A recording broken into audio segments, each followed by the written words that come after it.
Hello বন্ধুরা, আসসালামু আলাইকুম। কেমন আছেন সবাই? চলে আসলাম আপনাদের মাঝে নতুন একটি ভিডিও নিয়ে। আজকের ভিডিও হচ্ছে ছাগলের রোগবালাই সম্পর্কে কিছু কথা বলবো। বর্তমান সময়ে অতিরিক্ত তাপমাত্রার কারণে ছাগলের রোগবালাই বেশি হচ্ছে, এ সম্পর্কে কিছু বিস্তারিত আলোচনা করব।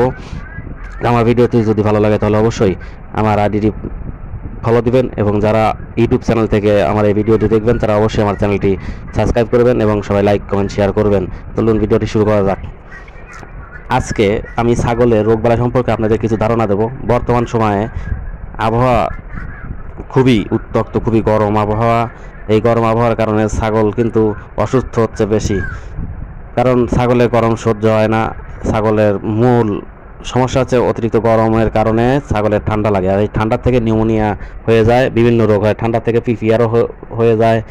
এই জন্য এই সিজনাল রোগ থেকে ছাগলকে কিভাবে রক্ষা করবেন সে সম্পর্কে আমি আপনাদের কিছু ধারণা দেব। বন্ধুরা, আপনারা যারা আবদ্ধ অবস্থায় ছাগল পালন করেন তারা অবশ্যই আপনাদের যে ছাগলের খামার আছে চতুর্দিক দিয়ে বাতাস প্রবেশ করার মতো ব্যবস্থা করে দিবেন। প্রয়োজনে ফ্যানের ব্যবস্থা করবেন।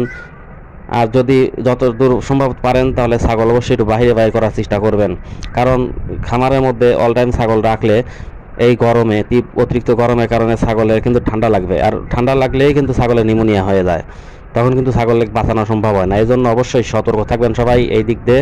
পাশাপাশি এই তীব্র গরমে ছাগলকে আপনি বাহিরে যখন নিয়ে যাবেন অবশ্যই ছাগলকে বাহিরে খাওয়ানোর পরে রোদের মধ্য থেকে ছাগলকে সেমায় নিয়ে আসবেন। নিয়ে আসার পর সাথে সাথে পানি খেতে দিবেন না, একটু আধা ঘন্টা পরে তাদেরকে পানি খেতে দিবেন।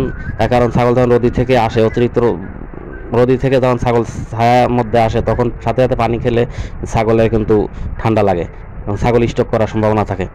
এই জন্য খুব সতর্কর সাথে ছাগলের যত্ন করবেন। পাশাপাশি যারা ছাগল পালন করতেছেন, যাদের খামারে পাটা ছাগল আছে, এই গরমে তাদের পাটা কমপক্ষে একদিন পর পর হলেও ছাগলের পাটাকে গোসল দেওয়াবেন।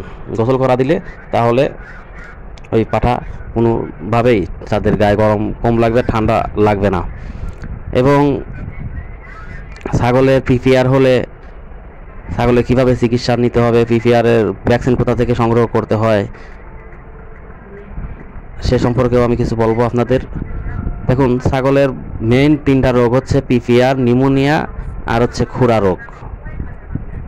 এই তিনটাই হচ্ছে অতিরিক্ত ঠান্ডার কারণেও হয় এবং অতিরিক্ত গরমের কারণেই হয়।